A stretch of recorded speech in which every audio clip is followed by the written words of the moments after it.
The reason why I got these two guys on is at least actually when we pick a topic and we look into it, people aren't just talking the most crazy generalities. Not just like, oh, yeah. Because, mate, there's another thing. I low-key do think half of what let Bjergsen get away with it this year, because he almost did, guys. He almost fucking got the worlds off this shit. What I think actually let him get away with it is that people don't watch the LCS anymore. And so as a result, I saw all these people. I won't mention him. There was even a former teammate who seemed like he might be in this camp, Keyray. People who just know the Bjergsen of season 9 backwards, and they were just talking like he's doing that now. They were talking like that 2 years now, and they were almost making they thought this is how you know they didn't watch, because they thought we're just nitpicking that because he's come back for retirement he might have like the odd bad game. They don't understand he's like fundamentally nothing like that as a player, and that's why I actually thought, to tie it into the game, let's get talking about it. I said it on Twitter. I thought that was the most fitting end to this version of Bjergsen, the return of Bjergsen, is that he was put in a situation he's been in a million times. It's game 5 and the other coach is using the global meta thinking and like an LS style and going like, give him the Zillion, it's a shit champion. And it's like, bro, I've seen this movie before. Like, he just thought, they all into him, they all chase him past towers and stuff, they all die, and at the end you go, I guess Bjergsen's just fucking sick, isn't he? And then he goes to Worlds and gets banned, right? So I actually even thought when that draft happened and in the first rotation, EG didn't ban Zillion, I was like, I even said it on Twitter, I was like, you know what? If he does pick it and they win the game, like, even though I'd blame all of the other people, I have to give Bjergsen credit, actually. That is sort of like a fucking, that's in the movie, that's what you do, isn't it? Like in the movie, that's the big comeback, you do that, like fucking, whatever, Colour of Money or something, isn't it? Like with Paul Newman's, like you do the fucking massive like comeback, you win, and then whether win or lose even, you'd be a hero for attempting it, right? And all you need to know is he didn't pick it, and then I think they just banned it last second rotation, so that means he had all the chance in the world to pick it. And by the way, spoiler, it's not, here's another thing, fans, because they're going like, yeah, but maybe he was going to pick it in the second rotation. It's like, guys, let's not pretend like he's picking it for like special like lane counter match. It's like, that's not even a thing on that champion. Like, the joke is, if you're going to pick it, you may as well just blind it at that point. Like, you know, like, it's not like it's a real thing that's played it, because that's the other thing that always kills me. Every Bjergsen fan just uses like logic that never exits like the NA region. So, for example, they'll be like, what about people like BDD using it? It's like, even BDD doesn't play it anymore, you idiot. You've actually picked like the best player on the champion, and even he wouldn't play it now. It's not even a fucking mid lane champion, even like. So I thought that whole thing was hilarious, but in many ways that was just like the end of TL for me. So obviously, look, we actually were the originators, boys. If people go back to the beginning of this year, this exact panel had an episode, we were on about Bjergsen. That was before Jensen came back, so I will say, low key, some of us are Jensen apologists, and so part of that was just like, right, while he's out of the mix, I'll get the digs in on this motherfucker. Like, we've got to play some offense here to make this guy look, sort of. But anyway, basically, right at the beginning, we were even saying, like, dude, he's nothing like the player he was before. He's not playing the champions he was before. He's not a superstar mid even. And to be fair, and I think everyone found this eventually, the other reason why saying, like, we're still top 3 or top 2, it's like, yeah, look how fucking shit mid lane is, though. Like, that's why I couldn't ever handle, by the way, the idea Jojo was like a monster. It's like, well, look at the season he came along in, though. Like, if this is like 3 years ago, I'll give you props. Like, what's going on with that role? So, give us some thoughts. Obviously, they're not going to be involved in the playoffs. Let's just put Team Liquid to bed. So, Keyray, what would you say about the Team Liquid experiment? Whatever angle you want on this one. Because obviously it's over now. They didn't win any championships, no finals, didn't go to Worlds. Like, it's just a bust, isn't it? It's embarrassing. It's straight up embarrassing. Like, they didn't get help with Santorin being their jungler. You know, like, that is that is the critical piece. You know what I mean? And jungle. And when I think of super teams, and I think of the super teams that like failed, it's usually because they skimp on the jungler, because that is like the piece that tends to make it all come together. And Santorin is a fucking shit jungler, and he was, I think, really, really bad this summer in this team. And spring, I think he was a bit better than his normal self, but there was just so much wrong with this team, man. Like, hardly any of it came together. Hans Sama, Core UK never came together. They bought the fraud Bjergsen angle, and so they had like the idea of a star player. Like, Bjergsen plays hardly any of the matchups out like properly. In NA, where like people are being passive as fuck, the teams, like, when you watch the team, the only person who like, even to like a degree, kind of like held up his end of the bargain was Whipple. But even at other times, the variance in his play in NA, like, we had Hune, who has massive variance in his play. He came over in 2016, right? Hune was much, much, much better in the context of his era than Whipple was. Someday was much, much better than when he came over than Whipple was. Whipple was a good player, but the top lane pool in NA isn't some fucking insane, like, masterclass that the LPL is, where you've got all these counter matchups and you can't just pick whatever you want. Bwipo had the biggest champion pool. He was supposed to be playing out the majority of the matchups the best, but they couldn't facilitate a top lane style, they couldn't facilitate a bot lane style, and their mid laner was way in his twilight years. That this was like the most flat, damp super team I've ever seen, and I'm actually kind of glad that it's like failed, because I think they needed to fail badly to basically reflect, if these players are going to continue, they need to reflect on basically what went wrong, because this team does need serious overhauling. What do you think, Yaska? So before the season started, I put out a tweet basically just saying that this Bjergsen move, swapping him from Jensen, was going to be the worst decision in the LCS by far. You've vindicated now, right? Seems that you've vindicated already. Pretty vindicated, and even up until like a week before TL got eliminated, people were still saying it was brain dead. But I mean, what's brain dead? You know, now? The funny thing about that as well is, like, people are going to think we're just doing it because, like, Cloud9 finished further. Like, they're at least second now, whereas TL didn't make top 2, right? But actually, I would even say they're missing the obvious one, which is, imagine they had the exact same lineup, but they just ran Jensen instead.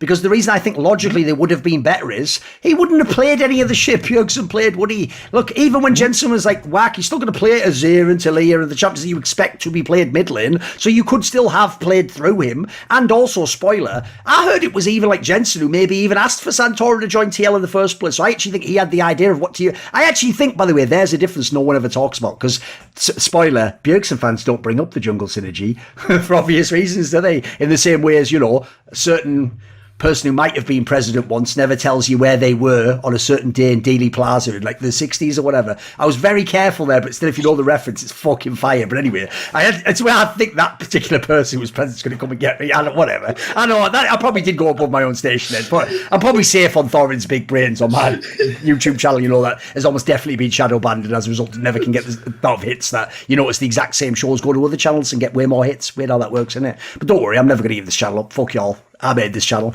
So I am esports. Right. So one of the angles on that I actually can't handle is when you talk about the jungle, and like, I didn't think Santorin and Jensen were like some mega fucking 2v2, but like, it looked like actually that's the problem fucking Santorin has.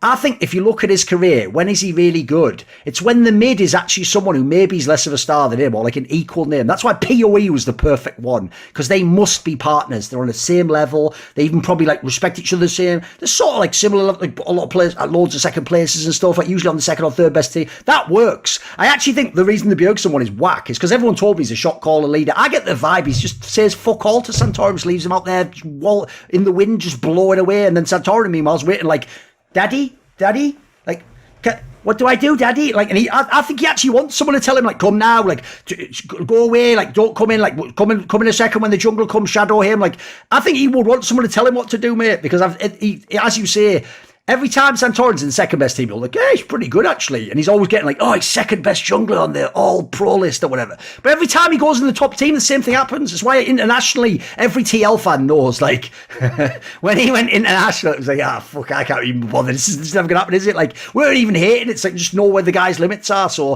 that one was an obvious one. I do think that did play into the Bjergsen. They had no synergy. The Bwipo one's interesting too, because I hadn't even thought of this actually, Kiri. To some degree, I'm a Bwipo defender because, spoiler, most of the twats in Fnatic were trying to kick him out and make it like he was the one inting when like they were inting or playing like shit. And the Fnatic fans, before the stupid stuff with his fucking girlfriend, were always just fucking targeting him and always making he's just garbage because he just died sometimes in top lane. But I always thought that's exactly right. It's just high variance. Like some games use mega and obviously won your games out of nowhere. The problem is in NA he didn't do that as much. Like he probably still was like 50-50 or whatever. But I would also say I think the ints were more egregious because it's like he'd go and like split push. And by the way, remember, NA doesn't already deal with split push. And he would still fucking like die and get caught. And you were like, holy shit, dude. I actually thought you'd smurf in this regard. I thought it's exactly where you dominate those games. And then also, I'll have to say this. This is the craziest part I hadn't even thought about. In NA, it's pretty much a weak side region. Even all the best top laners are the weak side players. So actually, you would think you would smash the game.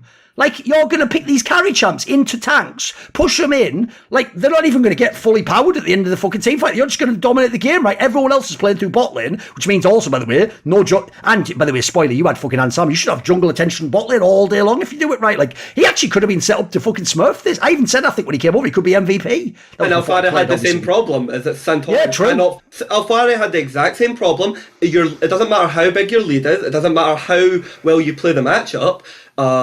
TL or Santorin, because that's part of the problem, cannot facilitate a topside carry playstyle.